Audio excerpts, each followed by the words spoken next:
Ladies, we are living in Gilead. This is live action Handmaid's Tale.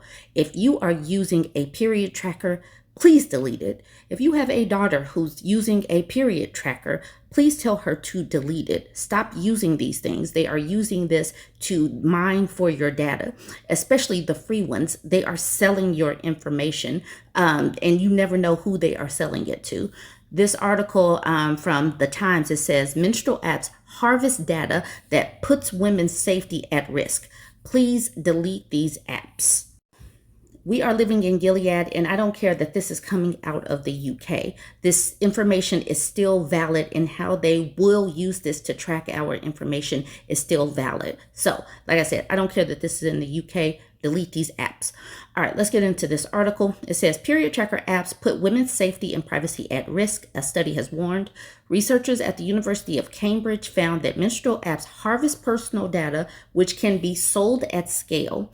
Apps were found to include information about users' health, reproductive choices, diet, medication, sexual preferences, hormone levels, and contraception use. The report said that personal information can be a gold mine for consumer profiling. Many women who use period tracker apps download them while trying to get pregnant, which authors said can dramatically change their shopping habits. The researchers write, data on who is pregnant and who wants to be has therefore emerged as some of the most sought after information in digital advertising. Cycle tracking apps are a lucrative business because they provide the companies behind the apps with access to extremely valuable and fine-grained user data. The report says that intimate and commercially viable data from the apps is shared with a number of third parties, making users a target for advertising and posing severe security risk. Women using the apps could face health insurance discrimination, risk to job prospects, or even domestic abuse if their data falls into the wrong hands, the experts warn. The report calls for tighter data security and for meaningful consent options, along with better corporate governance in the booming femtech industry. The authors also recommend that public health bodies such as the NHS launch safe alternatives to commercial period tracker apps. Dr. Stephanie Felsberger, the lead author, said menstrual cycle tracking apps are presented as empowering women and addressing the gender health gap, yet the business model behind their services rests on commercial use, selling user data and insights to third parties for profit. She added, there are real and frightening privacy and safety risks to women as a result of the commodification of the data collected by cycle tracking app companies. The center's director, Professor Gina Neff, said the use of cycle tracking apps is at an all-time high. Women deserve better than to have their menstrual tracking data treated as consumer data, but there is a different possible future. The Cambridge study is not the first to warn of misuse of sensitive data by femtech apps. In 2024, researchers at King's College London and University College London said apps were coercing users into handing over their private fertility data. The study analyzed 20 chart-topping femtech apps, concluding that user data on all bar one could be accessed by law enforcement. Several apps share data with third parties despite claiming to protect personal information, the researcher said. They warned that women in the United States where abortion is illegal could face prosecution if police access their app data. So if you're in one of those states that is a forced birther state, or where they are coming after women for a miscarriage, you could be prosecuted. Where they have a bounty on your head, like in Louisiana, you could be prosecuted. So please get rid of these apps and make sure that you are erasing your make sure you are mindful of your digital footprint. So we've talked before, we've been talking about it, especially in this political climate, how women are becoming more liberal, more democratic, more feminist, and men are becoming more staunchly conservative, and actually men are moving more into the church as women are moving away from the church. So this information that I'm about to present to you really should come as no surprise to anyone. Support for women's reproductive rights is declining among men, since women have become more vocal since the repeal of Roe v. Wade. So women are becoming more vocal, and men are like, we need to make sure we continue to snatch these rights away. 5 days ago, the Trump administration revoked federal guidance from the Department of Health and Human Services that had required hospitals to perform emergency terminations when the procedure is necessary to save a woman's life or prevent serious complications, even in states with strict bans. Basically, he said it's perfectly fine to let a woman expire. Her health, don't even worry about it. You do not have to give life-saving care. You can let her expire, because you do not have to terminate a pregnancy, even if it's unviable, even if she might expire. Don't even worry about it. I got you. We gonna be on your side. The Trump administration said, to hell with that, let those women expire. The directive had been based on EMTALA, a federal law guaranteeing emergency care for all patients, but the White House has now decided not to apply that standard to pregnant women facing health risks. Against this backdrop, a new Gallup poll published yesterday showed a record gender gap in views on termination rights. Women are increasingly identifying as pro-choice, while support for legal termination among men has failed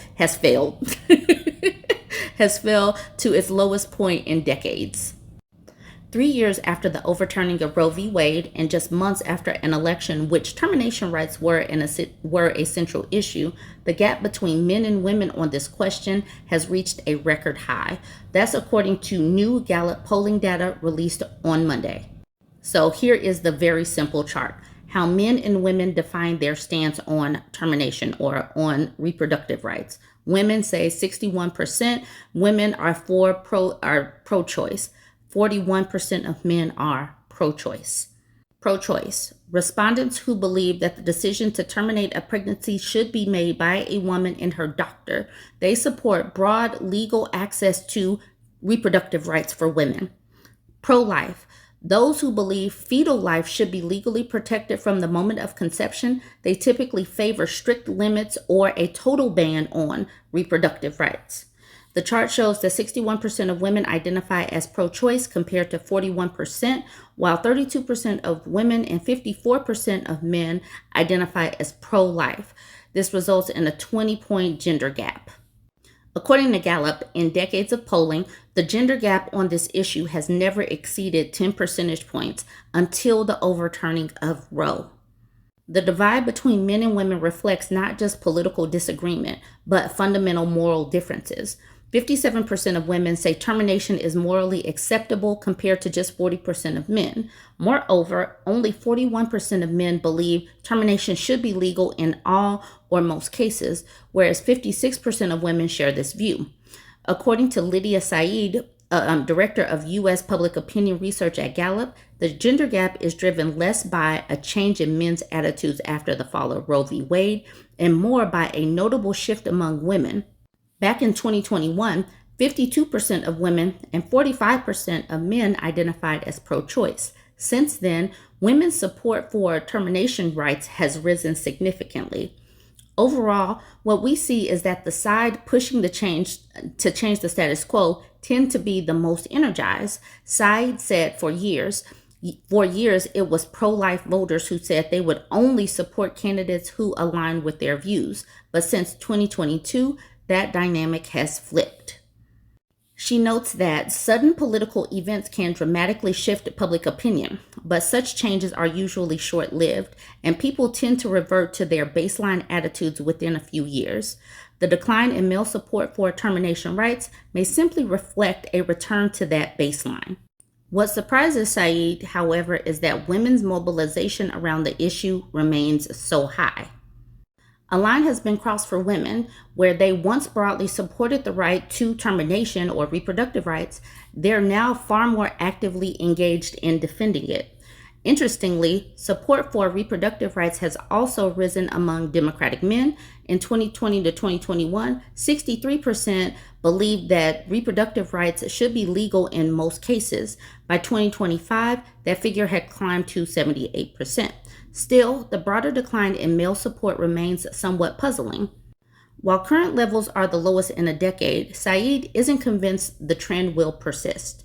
At this particular juncture, depending on who the person is, if these people are not staunchly for women having rights, you shouldn't even be breathing their same air. The birth rate needs to plummet to hell, because where we stand right now, too many of these people are perfectly willing to see your reproductive rights stripped. At no point, and we are seeing this with the way Adriana Smith in Georgia is still laying up being an incubator. This woman has no rights in death. Women and girls have no rights to our body right now. It doesn't matter if she consented to having a baby or not, if the pregnancy is viable or not. They will make a woman walk around with an unviable pregnancy and basically be a walking tomb. Women do not have as many rights as a fetus at this particular juncture in this country. So, you take this for what it is. Women are staunchly for women having rights. The men are saying, maybe. Some of them are saying that. Keep this in mind and make sure that you are questioning, really vetting how they might answer some of these questions. We're going to have to brainstorm some questions to give to them and figure out, are they for women having rights or not? Join the conversation. Let me know what you think.